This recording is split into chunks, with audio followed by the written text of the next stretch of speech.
All right, so today's message is you will triumph over the enemy.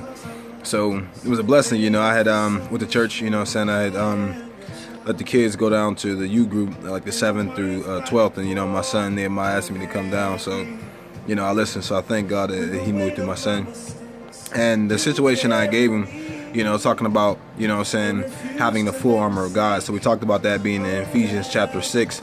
But imagine if you don't have the full armor of God. And a lot of times in life, we don't have the full armor of God on. So imagine if you play sports, if you play basketball, and you have a uniform and you don't have basketball shoes. You're not going to be as effective as you were with having that on. Or if you're playing football and you don't have your spikes on, or if you don't have your shoulder pad on or whatever, or if you're playing golf and you don't have a club, so imagine if you have on the full armor of God, and you're ready. So, but today you're going to triumph over the enemy. 1 John 4:4, you, dear children, are from God and have overcome them, because the one who is in you, again, who is in you, is greater than the one who is in the world. 1 John 5:4, because everyone born of God overcomes the world, and this is the victory that has overcome the world in our faith. So imagine if I asked you to go play a sport with me or something like that. We got to get ready to go play it.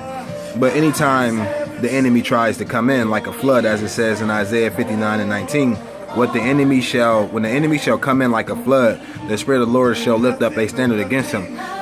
So it's almost like Superman. So we notice Superman always got his armor on. He's ready to fight. Even though he's Clark Kent, he has on his regular clothes. But as soon as he's ready to go, he pulls it off. And you can see he has like that. That's just how Jesus is in our life. So anytime the enemy tries to come in like a flood, he'll raise up a standard, because Jesus said He is always with us. So we don't have to worry about it. Why? Because we are more than conquerors. So it's the enemy's job to try to deceive us and get us to think that we can't overcome what God already said we have the victory. So even though the battle is the Lord's, we have to be able to fight. We have to fight off thoughts. We have to fight off, pain. We have to fight off, negative thinking or what people say. And you say, you know what? I'm not worried about it. There's something in the scripture or something in the word that is for me that will allow me to know that I've overcome the enemy. No matter what it is, whether it's self-doubt, whether it's people saying that you can't do something, no matter what it is, don't worry about that. It matters. All that matters is what God says. So if you got to go to that word, go find it.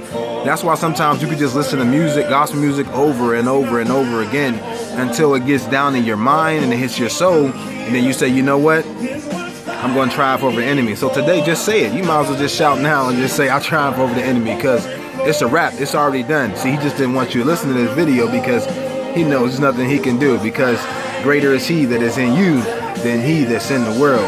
God is always with you. I love y'all. Thanks for watching, and God bless.